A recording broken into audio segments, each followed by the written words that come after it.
क्या आपने कभी सोचा है √2 की वैल्यू कभी खत्म नहीं होती और इसे फ्रैक्शन में क्यों नहीं लिखा जाता? आज हम बहुत आसान तरीके से समझेंगे इर्रेशनल नंबर्स क्या होते हैं। ठीक है, तो hello everyone, welcome back to maths with Megha. सबसे पहले हमने रिवाइज कर लेते हैं, छोटा सा क्विक रिवाइज। रैशनल नंबर्स क्या होते हैं ये मैं आपको लास्ट वीडियो में करा चुकी हूँ। Rational numbers those can be written as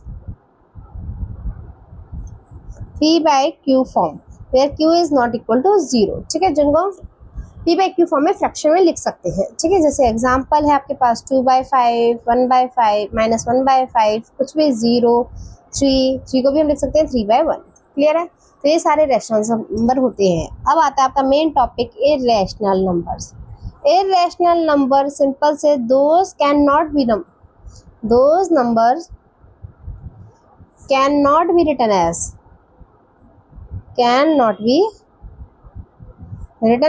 P by Q, जिनको हम P by Q की फॉर्म में नहीं लिख सकते। जैसे कि आपके पास एग्जांपल है सिंपल √2, √3, पाई, √5। क्लियर है? अब इम्पोर्टेंट ट्रिक, आपको सबसे इम्पोर्टेंट ट्रिक बताती हूँ कि चेक करने के लिए ये इर्रेशनल नंबर है या नहीं है। Important trick to remember. Okay, देखो, अगर किसी भी नंबर का if any number has perfect square, अगर किसी भी नंबर का परफेक्ट स्क्वायर आपके पास मिल जाए, ठीक है, परफेक्ट स्क्वायर रूट मिल जाए किसी भी नंबर का, ठीक है, perfect square root integer, then it is rational. तो वो क्या होगा? रैशनल होगा। अदरवाइज वो क्या हो जाएगा? इर्रेशनल हो जाएगा। जैसे मैं एग्जांपल आपके पास समझाती हूँ, एग्जांपल से √4, आपको पता है 4 का स्क्वायर रूट क्या होता है? 2। तो ये क्या हो गया हमारे पास? Rational number. अब √7, आपको पता है इसका स्क्वायर रूट पॉसिबल नहीं है, तो इसकी वैल्यू होगी 2.6457। मैं आपको सारा कंसेप्ट क्लियर करूंगी, कैसे वैल्यूज निकालते हैं, ठीक है, कैसे चेक करते हैं, कैसे प्रूफ करते हैं। बस वीडियो को देखो और सारी वीडियोस मैं आपको कनेक्ट कर दूंगी, तो आपको आसान हो जाए ढूंढने में। अब बात करते हैं पाई की। पाई बताओ मुझे, पाई क्या है? पाई की वैल्यू आप जब लिखोगे 3.1415925, जो कि कभी खत्म नहीं होती, ठीक है, तो उसे क्या है ये नंबर? नॉन टर्मिनेटिंग, मतलब जो कभी खत्म नहीं हो रही, non terminating and non repeating. ठीक है, तो एक और बात कि इर्रेशनल नंबर्स वो होते हैं जो non terminating and non repeating होते हैं, जो ना ही कभी खत्म होते हैं ना ही कभी रिपीट होते हैं, वो इर्रेशनल नंबर होते हैं। It is a irrational number. तो पाई क्या हो गया हमारे पास? Irrational number. क्लियर है यहाँ तक? ठीक है, अब आपके पास नेक्स्ट टॉपिक है प्रूफ ऑफ इर्रेशनलिटी ऑफ √2। ठीक है, इससे पहले हम 2 थ्योरम पढ़ेंगे अपनी। थ्योरम 1 क्या कहती है मेरे पास? थ्योरम 1 कहती है इफ ए, कोई भी एनी नेचुरल नंबर, ये ध्यान रखना कैसा नंबर हो वो, कोई भी नेचुरल नंबर हो, and P is a prime number, और P क्या हो हमारे पास? And P is a prime number such that P divides, P किसको डिवाइड्स करे? A स्क्वायर को। अगर P A स्क्वायर को डिवाइड कर रहा है तो हम कहेंगे देन P A को भी डिवाइड करता है। अगर वो उसके स्क्वायर को डिवाइड कर रहा है तो उसके A को, और ये हमारी जब हम प्रूफ करेंगे √2 का ये इर्रेशनल नंबर है, ये थ्योरम हमारी यूज होगी। ओके, क्लियर है? अब नेक्स्ट थ्योरम 2 ये नहीं यूज होती, बट मैं आपको ये बता दे रही हूँ। थ्योरम 2 क्या कहती है? If A and B are any natural number, अब 2 कोई नेचुरल नंबर है, are any natural numbers and P is prime number, P हमारे पास क्या है?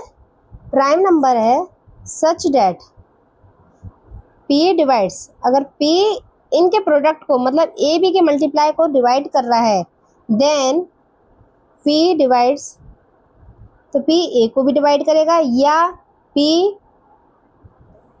डिवाइड्स P B को भी डिवाइड करेगा, और P क्या है हमारे पास? प्राइम नंबर, वो प्राइम नंबर, ठीक है, P divides A B, P इनके प्रोडक्ट को भी डिवाइड करेगा। क्लियर है? ठीक है, तो हम नेक्स्ट करेंगे अभी एग्जांपल। ठीक है, इतना क्लियर? नाउ नेक्स्ट है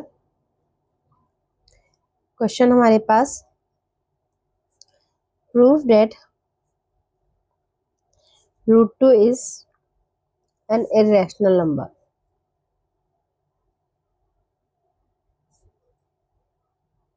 ठीक है, ये हमें प्रूफ करना है। तो हम क्या करेंगे, सॉल्यूशन देखो इसका, ये मोस्ट इंपॉर्टेंट क्वेश्चन है। √2 के अलावा कोई भी नंबर आ जाए सेम इसी प्रोसीजर से करना है, बस 2 की जगह वो नंबर लिख देना। ठीक है, तो सबसे पहले हम क्या मान लेते हैं, let us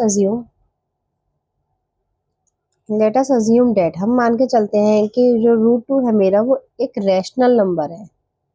√2 is a rational number.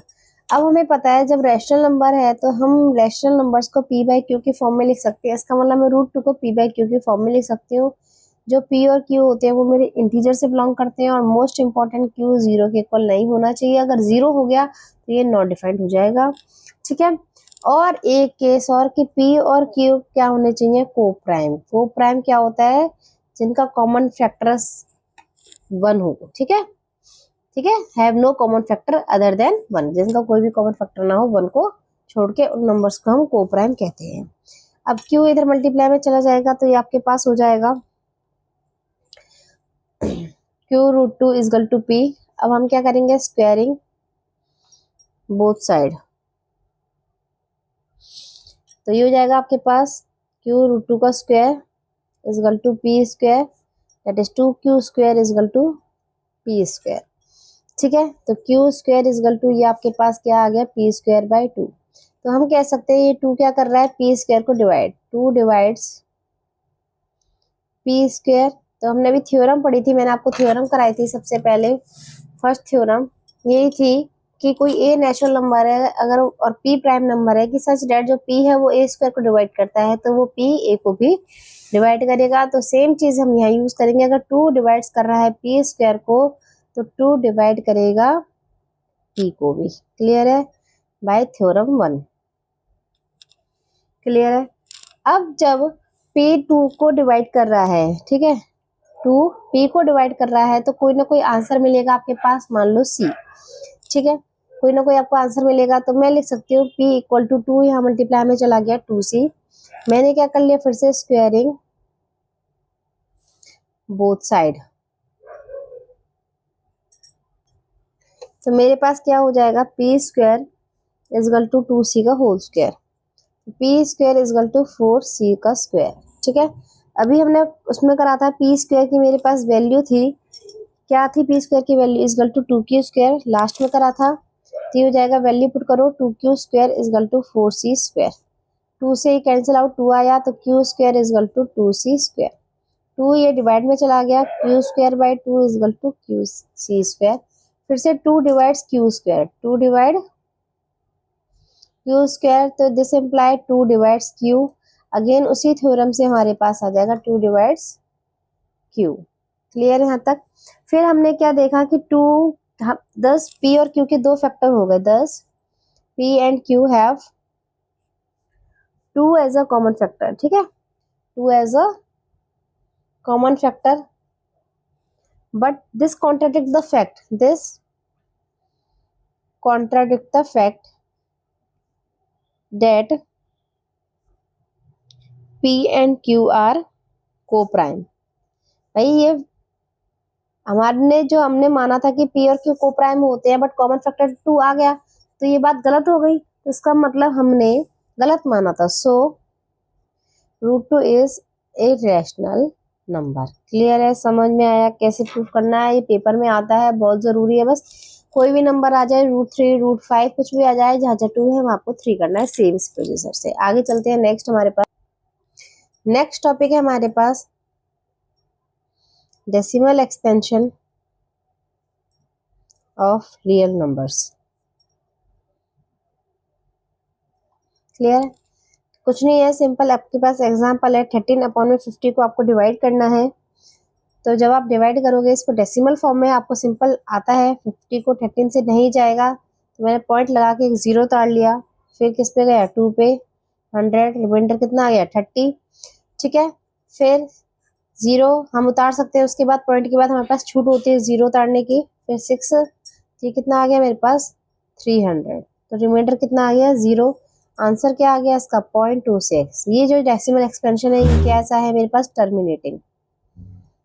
ये जो डेसिमल एक्सपेंशन है ये क्या है मेरे पास टर्मिनेटिंग। ओके नेक्स्ट एक एग्जांपल देखो आगे 10/3। जब 10/3 को डिवाइड करोगे 3 3 9 10 - 9 1। अब नहीं जाएगा हम पॉइंट लगा के यहाँ 0 उतारेंगे 3 3 9 अगेन 1 फिर 0 3 3 9 अगेन 1 फिर 0 3 3 9 1। तो ये क्या हो रहा है रिपीट हो रहा है हमारे पास, ये रिपीट हो रहा है मेरे पास। तो जिसका आंसर आएगा 3.333 डैश डैश डैश ये रिपीट होता रहेगा। इसको मैं 3.3 बार भी लिख सकती हूँ। इसका मतलब जो 3 है मेरे पास वो रिपीट हो रहा है और ये नंबर कैसा हो गया terminating and repeating. Terminating and recurring, recurring भी बोलते हैं और रिपीटिंग भी बोलते हैं। क्लियर है, समझ में आया डेसिमल एक्सपेंशन। नेक्स्ट टॉपिक है construction of square root spiral. अभी मैं आपको स्क्वायर रूट स्पाइरल सिखा रही हूँ, फिर मैं आपको सारे एग्जांपल्स कराऊंगी, क्वेश्चंस कराऊंगी, उसमें के क्वेश्चंस बताऊंगी कैसे हमें नंबर लाइन पे स्क्वायर रूट को ड्रॉ करना है। क्लियर है। अब जैसे आप √2 को ड्रॉ करोगे, ठीक है, √2 क्या होता है 1 + 1, ठीक है। तो आपको क्या करना है 1 के एक 1 यूनिट की नंबर लाइन खींचनी है, इस पे 1 यूनिट का ही परपेंडिकुलर ड्रॉ करना है 1 यूनिट का, ठीक है। उस 1 यूनिट का जब परपेंडिकुलर आप ड्रॉ करोगे फिर इनको ज्वाइन कर दो, तो ये क्या बन गया √2। आपने पाइथागोरस थ्योरम पढ़ी होगी, हमारे पास क्या होता है ये hypotenuse square is equal to perpendicular square plus base square, ठीक है। इस पॉइंट को मान लो P1, तो हमारे हाइपोटेन्यूज क्या है OP, P स्क्वायर क्या है P1 P square that is ये परपेंडिकुलर डेट इज 1 का स्क्वायर प्लस बेस ये होता है हमारे पास डेट इज 1 का स्क्वायर। तो 1 + 1 = 2, OP1 कितना आ गया मेरे पास √2। तो ये चीज हमारी क्या हो गई √2 हो गई। क्लियर है यहाँ तक √2 के लिए। अब √3 आप कैसे लिख सकते हो, √3 आप लिख सकते हो 2 + 1 डेट इज √2 का स्क्वायर प्लस 1 का स्क्वायर, ठीक है। तो √2 अब बेस का काम करेगा, फिर इसके ऊपर मैं क्या बनाऊंगी परपेंडिकुलर अगेन 1 यूनिट का, ठीक है, 1 यूनिट का परपेंडिकुलर बनाऊंगी। अब ये बेस हो गया, ये परपेंडिकुलर हो गया, वही चीज फॉर्मूला लगेगा perpendicular square plus base square, ठीक है। तो हमारे पास ये क्या बन जाएगा मिल जाएगा √3। फिर नेक्स्ट आता है √4। √4 को आप क्या लिखोगे 3 + 1 डेट इज √3 का स्क्वायर, 3 को √3 लिख सकते हैं प्लस 1 का स्क्वायर। फिर 3 के ऊपर 1 यूनिट परपेंडिकुलर ड्रॉ करूंगी, तो मेरे पास ये क्या बन जाएगा √4।